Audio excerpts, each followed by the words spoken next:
Hello guys, welcome back to another episode of Histopathology Lecture. So our topic for today is fixation. So ito siya na topic guys, kaya mabasa ninyo sa chapter 6 and 7 ng Blues Gregorius ninyo. So pretty much, yung chapter 6 and 7 na yun, it covers the entirety of the fixation topic. Okay, so before we start, I'd like to share to you a quote, which is, push yourself because no one else is going to do it for you. Obviously guys, no, sometimes we always want to have motivational quotes when we're down, but at the end of the day guys, kay kita ra magagyapon ang mag-push ato ang self guys, no. Kita ra gyapon makapangita o pamaagi kung paunsa nato kanang isugakod ato ang ato ang life, di ba? So do it now, kanang start studying, be a better version of yourself, diba? Push mo yourself, push yourself hard, and then rest. Ana lang, diba? So let's start with the topic guys. So for the learning outcome, ito yung mga gusto ko malaman natin, diba? We need to define fixation, enumerate the functions of fixation, discuss factors affecting fixation and their possible consequences, to the subsequent step in tissue processing. So obviously, since yung fixation natin is the first step in tissue processing, pag mali yung ginawa natin sa fixation pa lang, it will affect the entirety of the tissue processing procedure. Ganun yun siya, no? And then number 4, identify different types of fixatives and their actions to tissue. So we have grabe kadaming fixatives guys, no? So this will be covered majority here in this lecture, but I highly advise for you to read din talaga yung sa libro. Okay? So number 5, we have cite several advantages and disadvantages of the fixative. Okay? So let's start. What is fixation, guys? Ano nga ba ng fixation? So fixation is defined as the killing, since mamamatay dito yung mga microorganisms, 'di ba? Ikaw ba naman ilublob sa fixative kung hindi ka mamatay, no?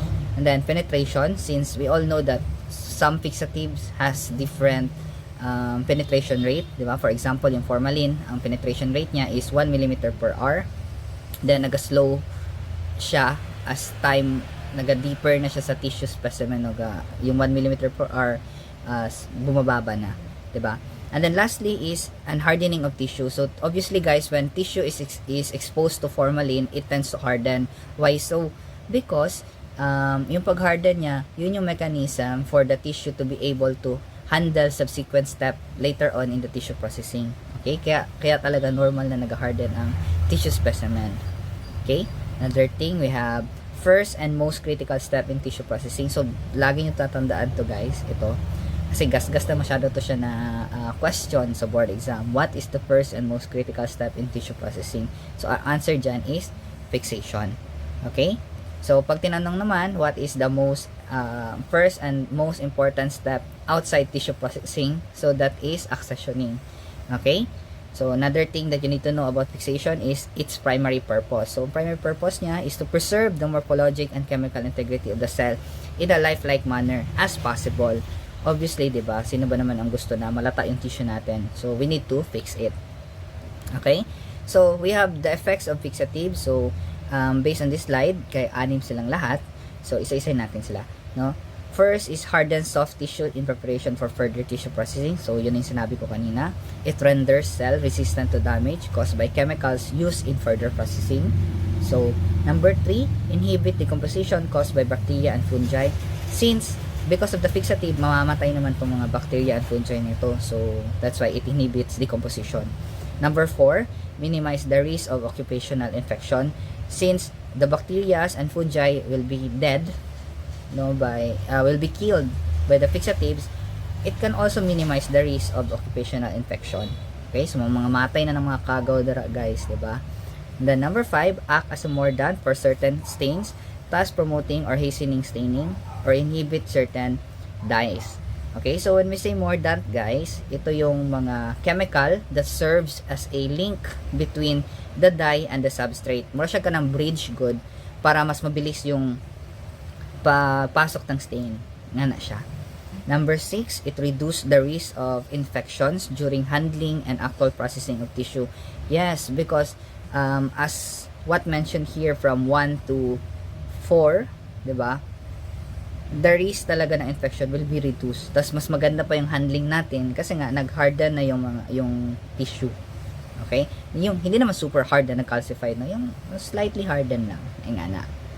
Okay? So, all about fixative. So, we have characteristic of a good fixative, guys. Diba? So, ito sila lahat. So, need ba namin to i-memorize, sir? As much as possible, you need to memorize this and be familiar with this because this can come up in your exams, in your board exams, puhon-puhon. Okay? So, first characteristic, it should be cheap. It should be stable. It should be safe. It should be quick. Diba? It should be able to inhibit bacterial decomposition and then produce minimum shrinkage, 'di ba? Kasi ga as the tissue hardens, naga-shrink mo gana siya, guys, 'di ba? So dapat kung meron mang shrinkage, dapat minimum lang. Okay? Another thing is the rapid and even penetration, 'di ba? Dapat mabilis na siya at the same time pantay-pantay yung pag-penetrate niya.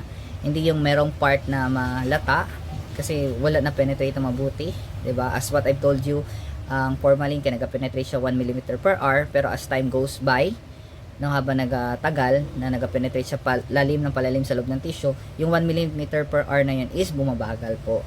Okay? And then hardens tissue, and then makes cellular contents resistant to further processing, and then lastly, it permits staining. Obviously, who wants a tissue that can't be stained? 'Di ba? Wala naman. Kaya nga natin siya tissue process para ang last process natin would be, 'di ba, staining, mounting, labeling. So dapat siya na it should be able to permit staining. Okay? So all of this, ito silang lahat, guys. Sorry, no. Ito silang lahat kay are characteristic of a good fixative. So sir, lahat ba ng tissue lahat ba ng fixative, sir, kay meron bang characteristic na to? Actually, guys, an ideal fixative should have all these characteristics. However, we need to take note that not all fixatives, 'di ba, has these characteristic, guys, no? No single fixative has all the mentioned characteristics. Each of them has their own advantages and disadvantages, 'di ba? So, meron iba na meron nga sila tong 1 to 9, itong 1 to 9 ba itong 2, 4, 6, 8 ano, itong 2 to 9, pero mahal. So, hindi siya ideal, 'di ba? Pero ang ideal fixative should have all of these characteristics, di ba? Okay, so magtakal pa tayo. Let's move on to the next slide. So, what are the factors affecting fixation? So, alam ko, you already have the idea of this. So, as a recap lang, di ba? So, number 1, fixative of choice. You need to know what type of fixative you're going to use depending on the type of tissue that you are going to fix. Okay? You're going to process. So, iba't ibang tissue, iba't ibang fixative ang ginagamit. Merong ibang fixative na okay para dito na type of tissue, meron namang iba na hindi good. So, but the general notion on this is that 10% neutral buffer formalin is yan yung most common na ginagamit. Bakit? Because the morphologic criteria for diagnosis has been established based on formalin fixed paraffin embedded specimen. So, majority ng mga na-diagnose ng mga patient natin or yung mga preferred na mga pathologist natin is formalin fixed paraffin embedded specimen. Okay, ulitin ko ha, formalin fixed paraffin embedded specimen. Galing yung mga majority ng diagnosis. Ibig sabihin, para kila doc, mas nakikita nila yung mga gusto nilang makita na morphologic criteria of certain cells and certain diseases po. Okay, that's why the number 1 or the best na ginagamit na fixative is 10% neutral buffered formalin. So yan yung fixative choice natin. Number 2, the time. The time must be performed as soon as possible.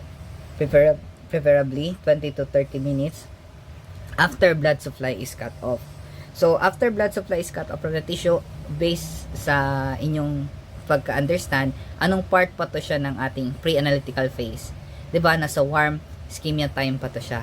Kasi nga, kakakuha pa lang ng sample. Kakakuha ng sample, tapos, lagay agad sa fixative. So, that is around nasa warm ischemia time pa.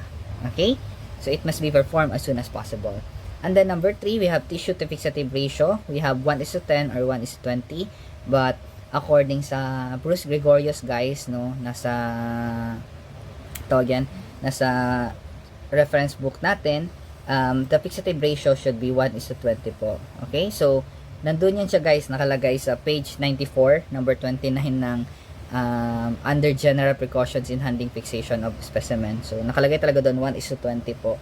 But 1:10 is also accepted. Pero kami sa laboratory, we use 1:20. Okay?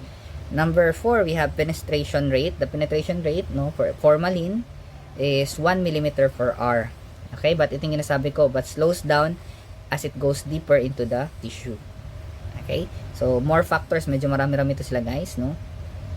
Another thing to consider is yung ating thickness of the specimen. Obviously, the larger the specimen, the longer the fixation time, and the more fixatives that are going to be used. Okay? Kapag light microscopy naman yung gagamitin natin, guys, no, the thickness should be around 2 cm squared by 0.5 cm. For electron microscopy, it should be 1 to 2 mm squared. Okay? So, for the tissue components, guys, no, actually, the tissue components affect, no, the fixation because different tissue components has different effects on fixation po. Okay, for example, kapag fibrous yung tissue, it requires longer fixation time. Kapag mucus yung tissue natin, no, meron siyang mucus, it should be washed with NSS first. Diba? Kapag fat naman yung specimen, it should be cut into thin slices and then it should be fixed longer. Diba? And then kapag bloody yung specimen or may blood pa, it is usually flushed out with saline. Okay, so we don't include the blood po sa, lalo na kung nag-clot na, we don't include it sa tissue cassette, 'di ba? Malalang yung sa gross exam natin, pinapatanggal ko yung blood clots, no? So, kapag small or loosely textured yung tissue, it requires shorter fixation time. So, these are the factors affecting fixation talaga. Maka-affect din talaga sila. Okay? Another thing is the pH, 'di ba? The pH should be set at an optimal pH such as 6 to 8. Okay? Kapag this is the time na para ma-maintain mo yung pH, we use buffers. Okay? Buffers are used to maintain the pH po. And then for electron microscopy, guys, no, the pH should match physiologic pH. Okay? So, another thing is yung temperature. Obviously, guys, we are aware of this. The higher the temp, the faster the fixation rate and autolysis. That's why it should be the temperature should be maintained, 'di ba? So, ang sa room temp natin is 245 degrees Celsius. Optimal temp for routine. Tissue processors, 40 degrees Celsius.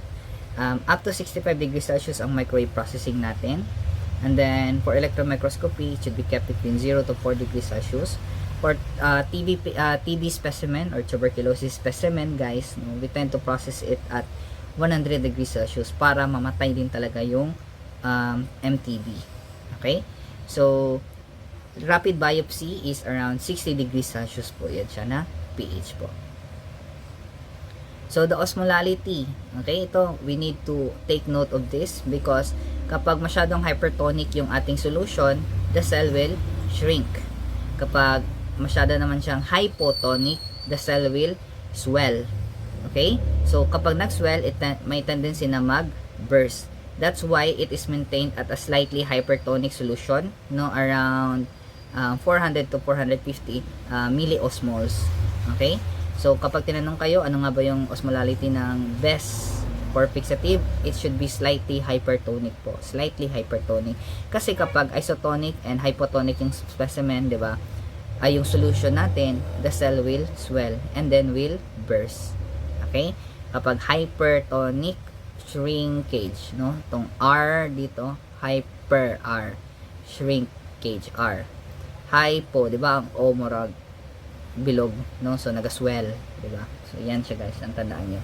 And then we also have agitation and vacuum.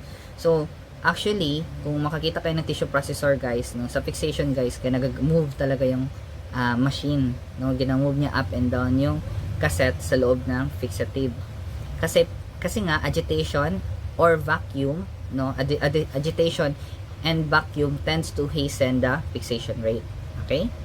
So, we need to move on sa types ng fixative. So, types of fixatives are based on compositions, no? It can be simple and compound. So, isa-isay natin yan sila.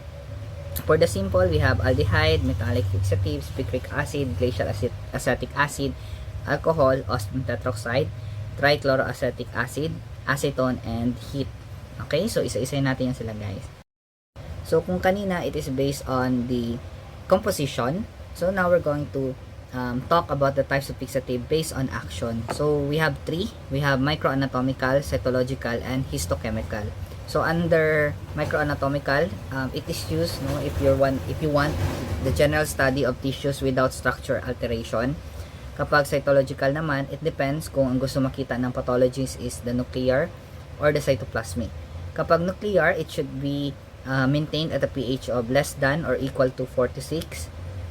And then, ang ginagamit dito is mainly or pwede rin talaga ang glacial acetic acid because it has the affinity to nuclear chromatin. While sa cytoplasmic naman, pH should be maintained greater than 4 to 6. And we avoid glacial acetic acid here because it destroys mitochondria and Golgi bodies.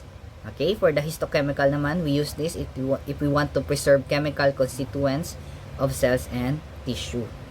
Okay, so let's move on sa next slide. For the microanatomical guys, we have these examples of different types of fixatives po. And then for the nuclear, under cytological, we have this mga nuclear fixatives. We also have mga cytoplasmic fixatives. And then we have the histochemical fixatives. So, lahat ba to sila, sir, need namin i-memorize? Yes, guys. Because these are all important fixatives for you to be able to pass your board exam pohon. Kasi ako, when I was an intern, I really studied this. I really memorized this. All of these fixatives po, guys. So, isa-isa natin yan dito sa topic natin ngayon. Okay? So, let's start for aldehyde fixatives. So, under aldehyde fixatives, medyo marami sila, no? So, number 1, we have the formalin. Formalin, by itself, it is a gas produced by oxidation of methanol. Okay? However, yung ginagamit natin sa laboratory is the 10% neutral buffered formalin because 10% is the working solution and is most commonly used. Okay? So, kapag 100% manggod guys, hindi nyo magamit because it is in its gas form. Okay? 37 to 40% of that is usually a stock concentration that causes overhardening of external surfaces of tissue kapag ginamit nyo. That's why itong 40% na to, ginadilute pa na siya into 10% guys, no? So we para maging working solution siya. So kami sa Histopath, kami mismo ang nagagawa ng 10% neutral buffered formalin namin. Okay? So anong ginagamit namin pang buffer guys? Bakit siya neutral buffer? We use phosphate buffer with a pH of 7. Kaya siya tinawag na neutral buffered formalin because pH niya is 7. Okay? So let's move on to next slide. Formalin, meron siyang advantages and disadvantages. So, ang advantages niya guys, as you can see here, is very good. Kayo na lang po mag-weigh kung saan yung maganda based sa preference ninyo on how you understood yung advantages and disadvantages niya. Basta, ito sila yung advantages ng formalin at ito siya yung disadvantages ng formalin. Okay? So, kung titingnan natin, ang formalin is cheap, readily available, and easy to prepare.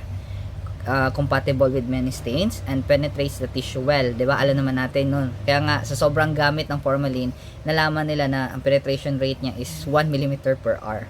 Diba? And then, allows natural tissue color to be restored. Okay, however, the disadvantage niya is irritating to the nose and eyes. Diba? So, mabaho siya guys. And then, it can cause allergic rhinitis and also may cause dermatitis.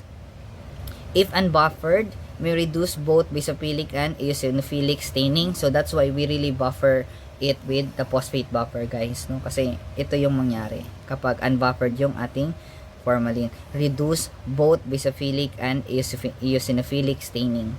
Okay? Another thing, if prolong yung fixation natin, it may cause bleaching of the specimen o yung pagputi ng specimen natin. Okay? So, hindi rin siya maganda na sobrang prolong. Okay? So, we have the effect, the cause, and remedy. Okay? Kapag merong white para formaldehyde precipitates, ang naga-cause niyan is prolonged storage po. And then, ang remedy niyan is to filter and then add 10% methanol but denatures protein thus unsuitable for electron microscopy. So, kapag merong formation ng formic acid po, ang cause nito is because unbuffered yung solution. It should be buffer or metal should be added. So, we have 10% formylsaline plus magnesium or calcium carbonate in jar with marbles po yung ating remedy dyan. And then, we also have kapag merong formalin pigments na ma-form, and then brown and black precipitates po yung ma-form natin. Anong naga-cause nito? The action of formic acid with excess blood. Okay? So, anong remedy natin? We need to add saturated alcoholic picric acid or 1% KOH and then percent ROH. And then, or we can also use the Carday switch method, to which we use 70% ethanol and 20% ammonia water. So, ito siya guys, I don't advise itong Carday switch method na to because nga merong ammonia water. So, ammonia water guys is not really good for us, no, to handle. That's why we don't really request this. Or we could also do the Lily's method po, to which we use acetone, hydrogen peroxide, 70% ethanol, and 28% ammonia water. So, since may ammonia water pa din, we don't really recommend this, no? So, what we can do is to use ito, 1% KOH in 80% ROH po. And then, or saturated alcoholic picric acid po. Okay, so let's move on to the next slide. Number 2, we have the 10% formol saline. Okay, or saline. Okay, it is the saturated formaldehyde plus 10% sodium chloride. It is recommended for the fixation of CNS tissues and general post-mortem tissues for histochemical examination. So, tandaan natin ha, ang 10% formol saline is recommended for fixation of CNS tissues. Okay? So, ang advantage niya, it is ideal for silver impregnation staining technique. So, this particular of staining technique is a special staining technique po. For now, I think yun lang muna yung dapat nyo malaman, no, for the silver impregnation technique. But you can do advanced reading if you really want to. But this is, ginagamit hand in hand with the silver impregnation technique. We use 10% formol saline. Ang disadvantage niya naman is, however, it is ideal or recommended for CNS tissue, it is slower and tissue shrinks during alcohol dehydration. That's why hindi siya masyadong ginagamit. However, what the remedy, di ba, that we can do is to use secondary fixation. So please do remember all these things about 10% formol saline. Okay, let's move on to the next aldehyde fixative. We have the 10% neutral buffered formalin. So this is a formaldehyde combined with sodium dihydrogen phosphate combined with disodium hydrogen phosphate. Okay, so medyo grabe ka daw yung combination, no? Because it is 10% neutral buffered formalin naman good. So the pH is maintained at 7. It is the best general tissue fixative. It is best for iron-containing pigments and elastic fibers which do not stain well after Sousa, Zenker, or chromate fixation. So, itong Sousa na to, itong si Sousa, itong si Zenker, or chromate fixative na to, ay types of fixatives po ni sila. Okay? You'll meet them later po. Ang disadvantage niya, it is longer to prepare. It is inert to phospholipids and neutral fats. Obviously, guys, no, that's why sa histopath, we really avoid yung mga fatty specimens altogether because lalo na kung fixative namin is formalin. Kasi nga, hindi niya masyado nagagawa ng nakakagawa ng mabuti kapag fat yung specimen. Okay? The fixation time here, the recommended is 4 to 24 hours, no? Minsan overnight fixation and then additional 1 to 2 hours further fixation po. Okay, that is for the 10% neutral buffered formalin. For number 4, we have the formol corrosive, or yung other name niya, the formol mercury chloride. It is a saturated aqueous mercury chloride plus 40% formaldehyde. Okay, tandaan yung composition po nila ha.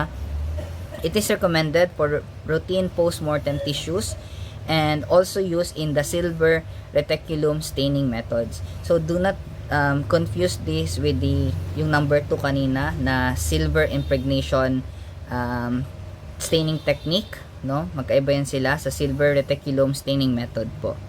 Okay? So, the advantage of this is it does not need washing and it fixes lipids. So, kung kanina, yung ating formalin, it cannot fix lipids. So, here, the formol corrosive can fix lipids po. However, yung disadvantage niya, it forms mercury chloride deposit po, guys. Okay? It forms mercury chloride deposits. Okay? So, let's proceed with the next aldehyde fixative. We have the Gendres or Hendres, bahala kayo kung paano you pronounce, guys. Alcoholic formalin. It has a 95% ethanol combined with picric acid and glacial acetic acid. So the advantage of this is it is good for micro incineration techniques, no, and it also fixes sputum specimens po. Okay, so tandaan, since it contains glacial acetic acid, so it can be said that it is a good nuclear fixative, diba? So aldehyde fixative po na siya, guys, no. So under aldehyde fixatives naman, the number 6, we have the Hollandes or Hollands, bahala kayo kung paano nyo pronounce. It is for gastrointestinal tissues, prostate biopsies, and bone marrow. Okay, so we have different types of fixatives din talaga, guys. Napakarami to nila. Okay, so number 7, we have the glutaraldehydes. Okay, so glutaraldehyde is an example of aldehyde fixative pa din. It is made up of 2 formaldehyde residues linked by 3 carbon chains. The container must be refrigerated po. For this is used for enzyme histochemistry and electron microscopy. Ang advantage niya, guys, it is more pleasant and less irritating compared to formalin. So hindi siya masyado masakit sa mata, sa ilong, ingana. However, ang disadvantage niya, it is less stable and more expensive than formalin. Obviously, formalin magod is yung best general fixative na to be used, no. However, this can also be a good contender for that. Okay? So, ang kinaganda nito sa glutaraldehyde, guys, it has many concentrations. Okay? Ang 0.25% is for immunoelectron microscopy. Ang 2.5% concentration ng glutaraldehyde is for small tissue fragments. Ang 3% is the most common that we use. And then, ang 4% is for large tissue. So, bakit iba-iba ang concentration, guys? Because, different concentration, different types of specimen requires different types of concentration. You can't use 4%, guys, sa immune electron microscopy because that is too strong. Okay? It might, it might overfix the specimen. Magets ninyo? Okay? So, yan yung glutaraldehyde natin. For the number 8, we have the paraformaldehyde. No, ang tandaan natin dito, ang palatandaan ko dito is itong triple P na to. We have the polymer of formalin. This is powder in form and it is used in 4%. And then we have, it is also used in plastic embedding po, the paraformaldehyde. And then it is generally used for ultra thin and electron microscopy. So please do take note of these infos, guys, no, kasi this is naka-summary na. But I highly advise you to please do read the books pa din para naamoy idea jud kung unsa jud ni sila. Okay? So, paraformaldehyde is for ultra thin and electron microscopy. And then number 9, we have the Karnofsky paraformaldehyde glutaraldehyde, no, combination, or Karnofsky paraformaldehyde, then Karnofsky glutaraldehyde. So ano to sila, guys? This is a acrolein in glutaraldehyde or formalin. Okay? When we say acrolein, it is the simplest unsaturated aldehyde. So, actually, combination po in order for matawag siyang Karnofsky paraformaldehyde. It should be combination po ng acrolein, ng glutaraldehyde, acrolein and glutaraldehyde, or acrolein and formalin. So, anong purpose nito? Itong combination ng acrolein / glutaraldehyde, then acrolein / formalin. Purpose niya is for electron histochemistry and electron immunocytochemistry. So, these are very complex types of fixative, guys, that we use for very complex procedures. Okay? So, tandaan niyo yung compositions nila for now. So, number 10, we have the 40% aqueous glyoxal. Okay, so 40% aqueous glyoxal. Ang advantage nito, there is no smudging of the nuclei and distortion of staining compared with formalin. Obviously, formalin is a good good fixative, no, that does not hinder staining. However, merong mga times na nagkakaroon ng smudging ng nucleus. But here in aqueous glyoxal, guys, there is no smudging of nuclei and distortion of staining compared with formalin. However, ang disadvantage niya, there is a reduced staining capacity. So, anong remedy natin dyan? Kapag there is a reduced staining capacity, we increase the staining time. Diba? The longer the staining time, mas klaro yung stain. Okay? So, let's proceed sa next slide. Ngayon, we are now in the metallic fixative. So, medyo madami-daming metallic fixative, guys. However, these are tawag yan, the parang summary niya, no? For the mercury chloride type, and then we have the chromates na type of metallic fixative. So, under mercury chloride, guys, we have ito, ZZC, HBS, no? Zenkers formol, also known as Hellis fluid, Carnoy's Lebron, Heidenhain Sousa, the B5 fixative, and then the Schaudins, no? Or Scaudins, however you pronounce, bahala kayo. You can make your own mnemonics po dito, guys, kung paano siya i-memorize. Kasi ako, memorize ko din talaga when I was a student. Okay? So, another type of metallic fixative is the chromates, no? Ang mnemonics namin dito is CRAP. We have chromic acid, the Rigauds, no? Also known as Mueller's. We also have the Orts fluid, and then the potassium dichromate. Okay? So, under metallic fixative is also the lead fixative, guys, or lead fixative, no? Bahala kayo kung paano you pronounce. Okay, so let's proceed. Under mercury chloride, guys, no, it is the most common metallic fixative. Ang concentration that we use is 5 to 7% po. Ang advantage nito, guys, is it penetrates and hardens tissue rapidly. Routine fixative choice for preservation of cell detail in tissue photography. So usually kapag we aim tissue photography, I think aware naman siguro kayo kung ano tong tissue photography na to, no. This is the time that to which the tissue specimens, no, are subject for such art exhibits, no. Ayan siya. Para mas ma-diagnose din minsan ng mga doctors, no, kapag gusto nila i-publish yung isang discovery. So we use mercury chloride po dyan. Okay? So ang staining capability niya in trichrome staining is excellent. However, the disadvantage niya dito, guys, it is banned worldwide. Toxicity. So if there is extreme toxicity, there is a marked cell shrinkage. So the remedy for this is to add acid. Okay, so that is for the mercury chloride. So let's move on to the next slide. We have the precautions, no? So when using mercury chloride, we need to understand that it may form black precipitates of mercury, except po kapag Heidenhain Sousa na yung yung fixative na ginagamit. Kasi nga ang Heidenhain Sousa, guys, meron din silang mercury chloride po. So the remedy for this, no, kapag merong black precipitates of mercury, is to use yung process na tinatawag natin na dezinkerization. So ano nga ba tong dezinkerization, guys, no? Dezinkerization is the removal of mercuric deposits po. Okay? So it is done by the oxidation with iodine to form mercuric iodide, which can be subsequently removed by treatment with sodium thiosulfate. Okay? So, ito yan siya, guys.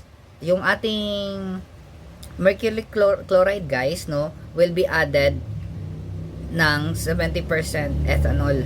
Okay? So, kapag meron na tayong tawag yan, yung ating mercury chloride, puta, mali akong ginayo yung toxicity, to which there will be a marked cell shrinkage po. Okay? So, since meron ganun, the remedy is to add acid. Okay? So, let's proceed to the next slide. We need to be wary of the precautions here because it may form black precipitates po of mercury except in Heidenhain Sousa. Okay, so mercury chloride, guys, tends to form black precipitates. Ang Heidenhain Sousa, guys, it is another type of fixative na merong mercury chloride din. Okay, so kapag merong black precipitates, guys, ang remedy natin dyan is yung tinatawag natin na dezinkerization. Okay, so bakit yan siya? Because mercuric deposit may be removed by immersing tissues in alcoholic iodine solution prior to staining through a process known as dezinkerization. So, ang ating alcoholic iodine solution, guys, which is this one, no, 0.5% ng iodine plus 70% ethanol, and then after that, immerse in water, and then mag-add tayo ng, or immerse naman natin siya ulit sa 5% sodium thiosulfate, and then wash with running water na naman. Okay? So, yan yung dezinkerization, guys. Itong process na to, that is what we call dezinkerization. Ang end product nito is the removal of black precipitates. Okay? So, I hope na intindahan nyo tong dezinkerization, guys, ha. Okay, ulitin natin. So, here, meron tayo yung ating black precipitates, guys. Tawag yan, i-immerse natin yung tissue sa alcoholic iodine solution, guys. Ito. So, alcoholic iodine solution is combination of 70% ethanol plus 0.5% of iodine solution. And then, after that, wash with water. then immerse again to 5% sodium thiosulfate, and then again wash with water again. Okay, so that is desinkerization. Another process na naman, another procedure for this is yung under na nasa book natin is number 1, bring slides to water. Number 2, immerse in Lugol's iodine for 5 minutes. Number 3, wash in running water for 5 minutes. Number 4, immerse in sodium thiosulfate 5% for 5 minutes. Number 5, wash in running water for 5 minutes again. And then proceed with required water soluble stain. Then proceed na siya sa staining. So, yung binanggit ko bago lang, yan yung nasa libro. But this one is the simplified form of desinkerization. Okay, so let's proceed with the next slide, guys. Ayan, malapit na. No? Malapit na tayong mamatay. Kahaba naman ang slide na, ng presentation na to. So anyways, no, under mercury chloride, guys, there are some fixatives or parang composition ng fixatives na well known. Okay, so letter A1, we have Zenker's fluid. It is a combination of mercuric chloride plus potassium dichromate plus glacial acetic acid. So since meron siyang glacial acetic acid, ano nga ulit ito siya? It is a nuclear nuclear fixative. Okay, so good general fixative for adequate preservation of all kinds of tissue. So, can Zenker's formol be considered a nuclear fixative? Yes po, kasi meron siyang glacial acetic acid. Okay?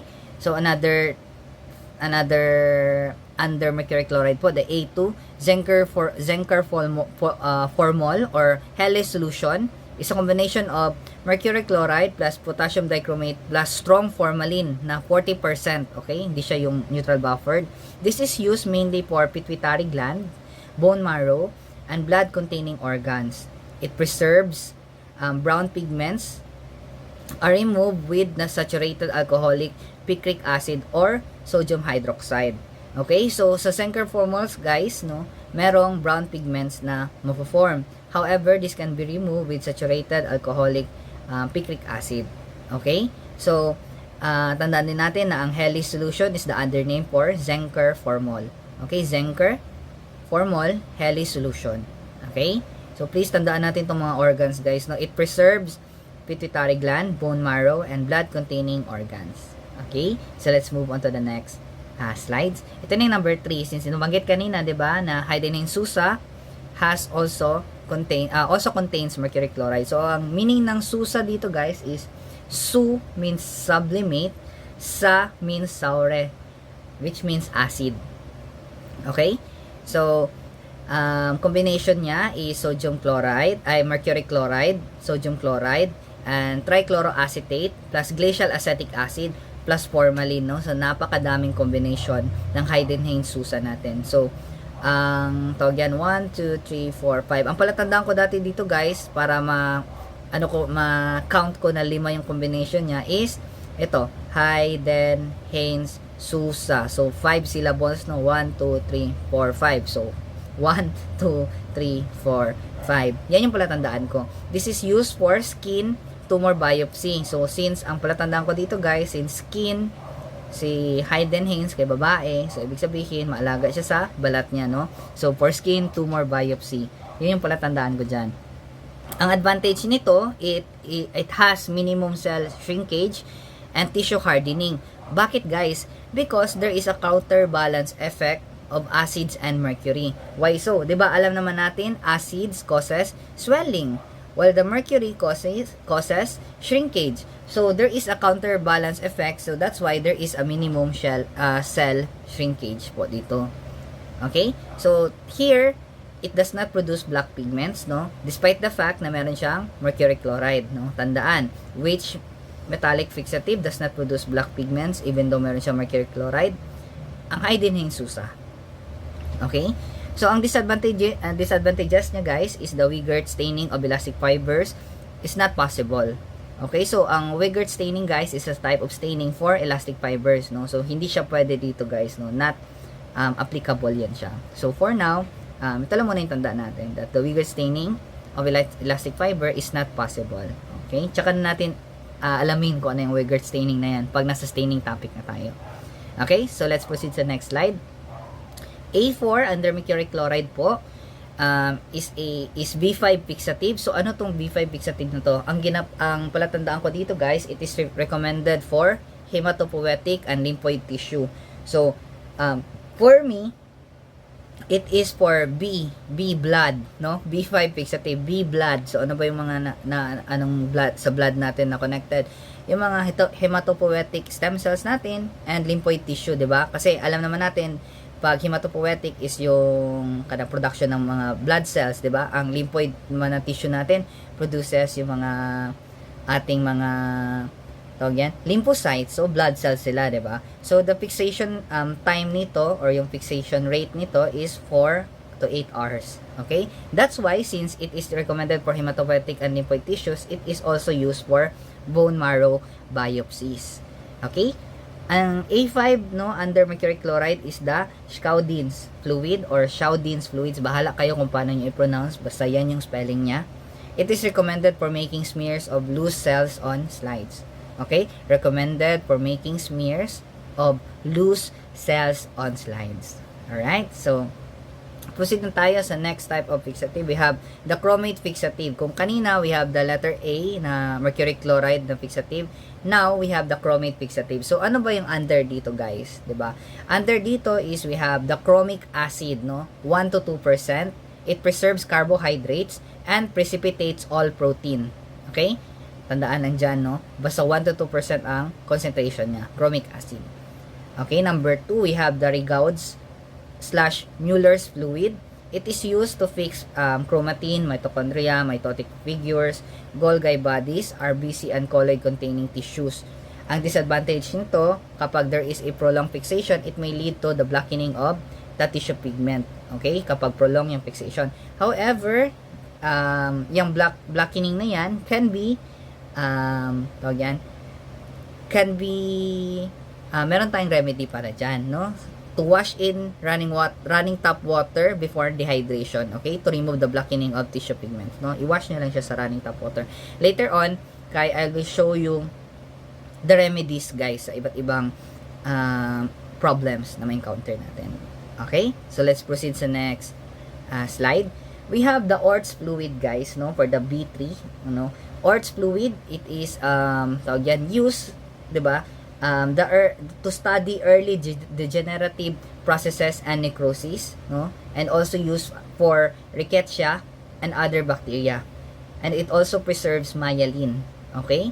So, ang Orts fluid, guys, it is used to study early degenerative processes and necrosis. Ang mga bacteria na pwedeng ma-fix dito would be the rickettsia and other bacteria. And it also preserves myelin. Bakit yung rickettsia ang i-highlight natin dito? Because that is one of the well-known bacteria. As you all know, formalin, 'di ba, tends to kill different bacterias, 'di ba? So, ang rickettsia dito, guys, can be preserved po. Okay? So, before natin, guys, no, is the potassium dichromate. So, it preserves lipids, 'di ba? One thing na hindi kaya ng ating formalin to preserve lipids. So here, in potassium dichromate, it can preserve lipids and mitochondria at pH 4.5 to 5.2. It can also preserve cytoplasm. It can also preserve chromatin and chromosome, guys, 'di ba? And then, ang ginaiwasan natin dito is skin contact. Why so? Because potassium dichromate is very corrosive, guys. Okay? Very corrosive po. Alright, so let's move on to the next slide. So, we have the lead fixatives or the lead fixatives. Bahala kayo kung paano nyo pronounce. Basta yan na siya. Okay? Ang pinaka-gas-gas na tanong dito sa board exam is, ano bang gina-preserve ng lead fixatives natin? It preserves acid mucopolysaccharides. Okay? Please tandaan natin yan. It preserves acid mucopolysaccharides. Ang disadvantage of this, if there is a prolonged standing po, guys, there is a formation of insoluble lead carbonate, guys. So, how to do a remedy on this? We need to add drops of acetic acid to dissolve the residue. Yun lang, no? Ang siguro kung meron downside dito is mabaho lang kasi talagang acetic acid, guys, no? Amoy suka na hindi mo maintindihan. Okay? So yan yung ating for the lead fixatives po. And then naulit lang siya, no? Ayan. So now, let's move on sa picric acid fixatives, okay? So, under picric acid fixative, ano ba yan siya? It is normally used in strong aqueous solution of 1%. It is used for glycogen demonstration. And then, ito yung laging tinatanong sa boards. Ano daw yung type ng fixative na highly explosive when dry. So, yan yung picric acid, guys, no? That's why it is stored in sa mga cabinets po na walang direct sunlight, guys, to avoid drying po, guys. Okay? So, and then gina-tightly seal talaga to sila, gina-cover talaga na mabuti, gina-lock talaga na mabuti yung kanilang lagyanan. Okay? So, tawag yan, anong remedy natin dito, guys? Para maiwasan ng dryness, we add distilled water or 0.5 to 1% of saturated alcohol. Okay? So, ang na-try ko dati dito is yung pag-add lang ng distilled water. Kasi nga, sa mind namin, when we add 0.5% to 1% saturated alcohol, 'di ba? Kapag ang alcohol nayaan mo diyan na nakalabas lang na open air, kaya it tends to evaporate. So that's why ang nilalagay namin distilled water. Okay? Tandaan din natin that picric acid fixative tends to have a yellowing effect. Okay? So meron siyang yellowing effect. Okay? So to remedy the yellowing effect, you need to lithium carbonate with 70% alcohol and then wash with running water and then 70% alcohol naman, immerse siya ulit doon and then immerse na naman siya sa 5% sodium thiosulfate and then wash with running water. Yan yung remedy natin dito, guys. Actually, itong mga remedy, guys, these are very important because ito yung mga tinatanong sa board exam, no? And usually naka-Morse type ito sila na pag-way nila ng pag-ask ng question. Okay? So, let's move sa next slide po. So, under picric acid, guys, na fixatives, we have the Buin solution or yung Buins, no? It is used for embryo and pituitary biopsies and tissues to be stained with Mason trichrome. So, Mason trichrome, guys, is a type of stain, special stain, no? Matake lang yapon nato na siya when we do staining na. Okay, so the advantage of using Buins is there is a minimum cell shrinkage and tissue hardening due to counterbalance effect of glacial acetic acid, no? Yung kasi 'di ba naga-swell man diyan, and picric acid na naman na naga-shrink. Okay? So ibig sabihin, maganda siya kasi merong counterbalance effect. So far, meron na tayong merong counterbalancing effect, 'di ba? So isa na doon ang Buins, guys. Okay? However, ang disadvantage nito, it poorly penetrates large tissues, thus limited to small fragments of tissues only. Okay? So since ang Buins, guys, is matagal mag-penetrate sa mga malalaking specimen, ginagamit lang siya sa mga small fragments of tissues. Okay? The number 2 is the Brazils or Brazils alcoholic picroformol. It is better and less messy than Buins. Actually, yun lang yung dyan na information about the Brazils, no? Or Brazils. Bahala kayo kung paano i-pronounce. Basta yun. Sabi na it is better and less messy than Buins. Okay, so let's proceed sa next slide. Alright. So, sa glacial acetic acid, guys, it is incorporated in compound fixatives, no? Though glacial acetic acid as a standalone is an acid po, it is used in many compound fixatives. Okay? Tandaan din natin that it solidifies at 17 degrees Celsius and it is important for nuclear fixatives, guys, no? Because it precipitates nucleoproteins and chromatins, guys, as well as destroy mitochondria and Golgi elements, thus not for cytoplasmic fixation. Obviously, kasi nga, glacial acetic acid siya.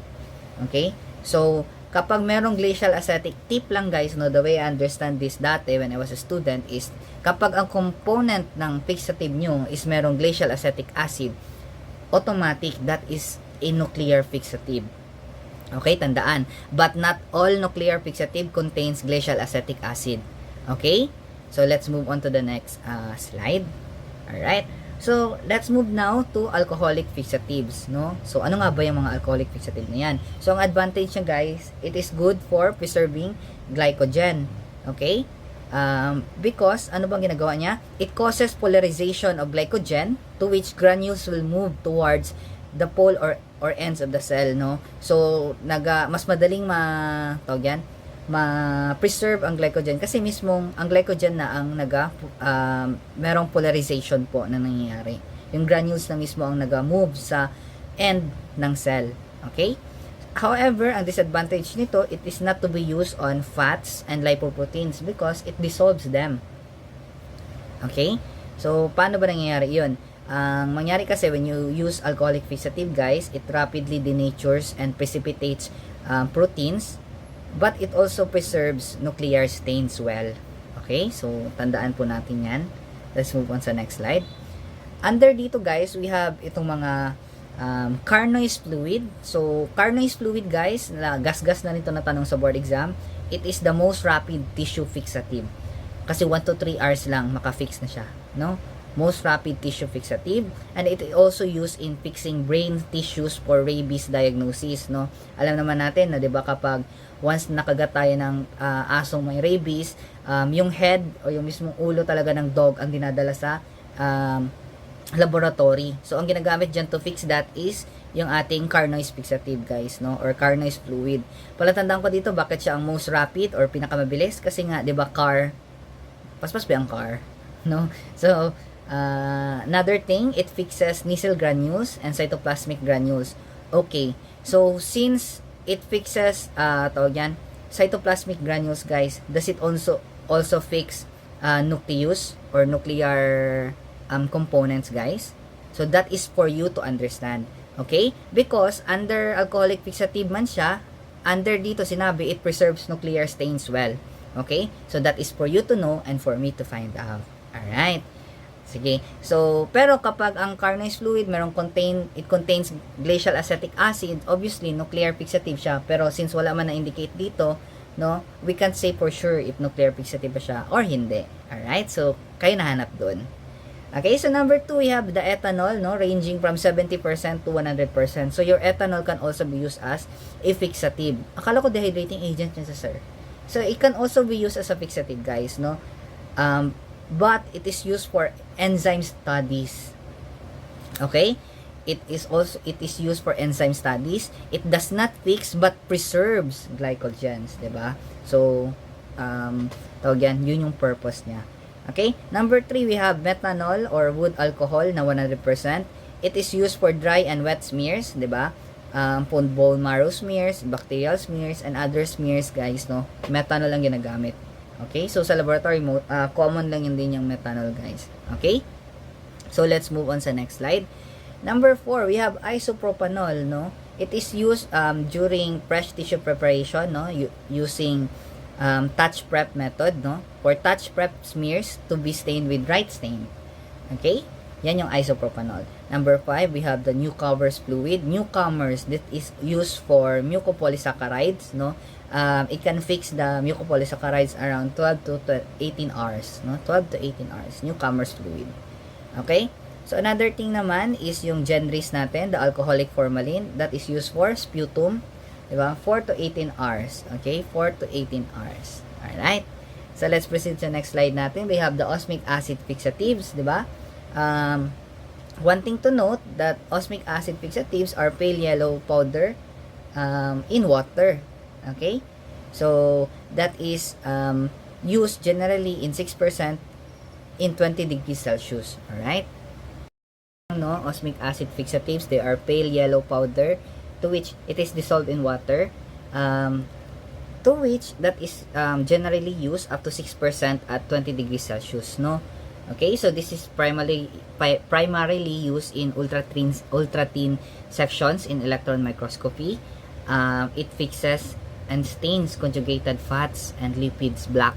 Okay, however, the disadvantage of this is it is very expensive, very volatile, at it inhibits hematoxylin. Kung maalala ninyo, guys, sa electron microscopy natin, 'di ba, ginagamit there is the presence of yan, yung parang rays po of electrons, no, to which para mas maganda yung pag-visualize natin sa ating specimen. Okay, so ang ginagamit dun is yung ating mga osmic acid, guys, no. Depende na lang po na siya kung anong klaseng type ng osmic acid fixative po.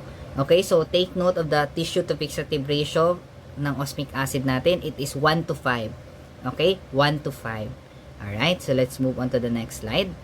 So under osmic acid fixative, guys, we have yung mga Fleming solutions with glacial acetic acid, Okay? So, since glacial acetic acid, ano nga siya? It is a nuclear fixative. Alright? It fixes around 24 to 48 hours. It is the most common osmic acid fixative. Ang effect niya, it permanently fixes fats. Okay? Permanently fixes fats.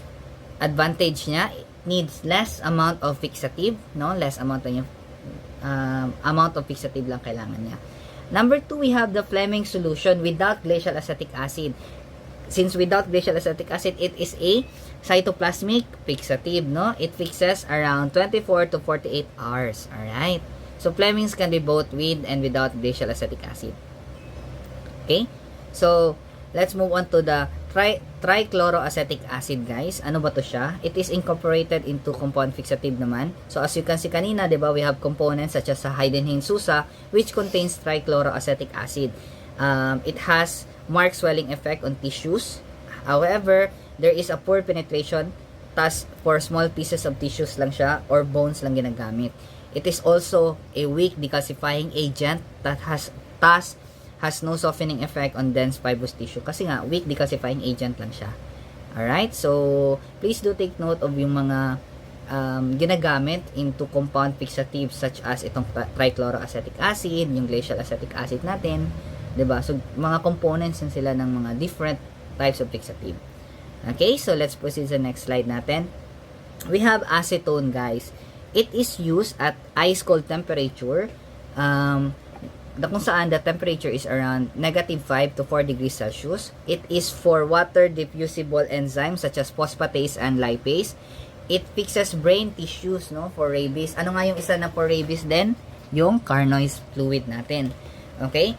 Ang disadvantage niya, it dissolves fats and evaporates rapidly, 'di ba? So, maganda siya kung kapag for rabies diagnosis, no? So, meron tayong dalawa so far, the Carnoy's and the acetone. Okay, but however, it evaporates rapidly. Okay, so let's proceed sa next slide natin. Now we have heat fixation. Actually, guys, heat fixation is used, no, not only in histopath but also in other sections as well, such as in microbio. Okay? So here, it involves thermal coagulation of tissue proteins for rapid diagnosis, frozen tissue sections, and bacteriologic smears. Also uses heat fixation, as what I've said earlier. It is for 10 to 15 micrometers thickness of tissue. No? Ang example ng heat fixation, guys, is the use of microwave technique. No? The principle of this is because if there is heat, there is a increased movement of molecules to accelerate fixation, staining and decalcification. So, that's why medyo matataas yung temp natin, 'di ba? During tissue processing. Alright? So, let's move on to the next slide. So, now, we're going to talk about the secondary fixation. Okay? So, under secondary fixation, ano nga ba to siya? No, it is used to improve the demonstration of particular substances. It is used to make special staining possible, 'di ba? Because the secondary fixatives acts as mordant, 'di ba? It is used to ensure further and complete hardening and preservation of tissues. All right? So, under this, we have post-chromatization, guys, no? It is a technique whereby a primary fixed tissue is placed in aqueous solution of 2.5 to 3% of potassium dichromate, no, which is the mordant, for 24 hours. That is post-chromatization, no? Kapag yung primary fixed tissue natin is nilagay natin sa aqueous solution ng potassium dichromate, okay, for 24 hours. Alright?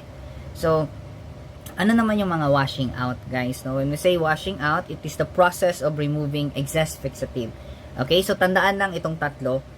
Ang tap water, kapag tap water ang ginamit mo, it removes excess chromates, excess formalin, and excess osmic acid. Kapag 50 to 70% alcohol ang ginamit mo, it removes picric acid. Okay? Kapag alcoholic iodine or iodine, no, same kanina, it removes mercuric fixatives. Okay? So, malapit na talaga tayo matapos, guys. No? Malapit na ako mabuang. Alright? So, let's proceed to the next slide. Basta, guys, tandaan nyo tong tatlo na to, please. Kasi these are very important ni, ano ka na to sila, mga, tawag yan, for easier, ano na to siya, tawag yan, info sa inyo. Diba? Para maalala nyo talaga. Okay? So, we have difficulties in improper fixation. Actually, ito sila yung mga na-encounter natin, 'di ba? Pag pangit yung fixation natin. Una, failure to arrest autolysis. Pangalawa, tissues are brittle and too hard. So, as what I've said kanina, dapat yung tissue natin is hard but not that hard, di ba? And then, number 3, we have shrinkage and swelling of cells, no? There should be no swelling and shrinkage. Kung meron mang shrinkage, dapat it should be minimal, di ba? And then, number 4, we have tissue soft consistency. We also have presence of artifacts, pigments. And then, we have removal of soluble substance. And then, itong incomplete result in other procedures because kapag pangit yung pag-fix mo, it will really affect your entire tissue processing procedure. Tandaan ninyo guys, no, sa histopath, when you use the tissue processor guys, no, ang machine na maganda mag-move ng specimen natin. So if you use the improper fixative, may tendency na it's either hindi maluto yung sample natin or baka masobrang luto naman yung specimen natin. Nga na, good siya guys. When we say luto guys, it means hindi maganda yung pag-process. Parang ganun. Okay? So, let's proceed sa next last slide natin. So, this is the reference for this particular topic. The Bruce Gregorius pa din guys. No? The second revised edition. As well as yung ating Santiago Aguilar pa din na basic histopathologic techniques. Okay? So, please do read the chapters na sinabi ko kanina. The chapter 6 and 7 po ng ating Bruce Gregorius. Halos nandun lahat yung mga fixation. And meron pa doong ibang mga infos na gusto kong malaman ninyo. Okay? So, wag lang mag-asa, once again, wag lang mag-asa sa PowerPoint presentation. Please do read and push yourself to study harder. Alright? So, I wish you all the best. Good luck and mabuhay. Bye-bye.